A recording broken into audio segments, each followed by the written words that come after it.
के प्यार राजा जी जो गई नहीं राउर घर दुआर राजा जी ऐसे निक हम रहती कुमार राजा जी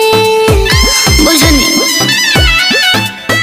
हम जाए नहीं चाहत तो से दूरे रानी बाकी हालत से अभी मजबूरे रानी एमे तनिको न हमार कसूर रानी टाइम से करल करी हाँ भोजनवा हो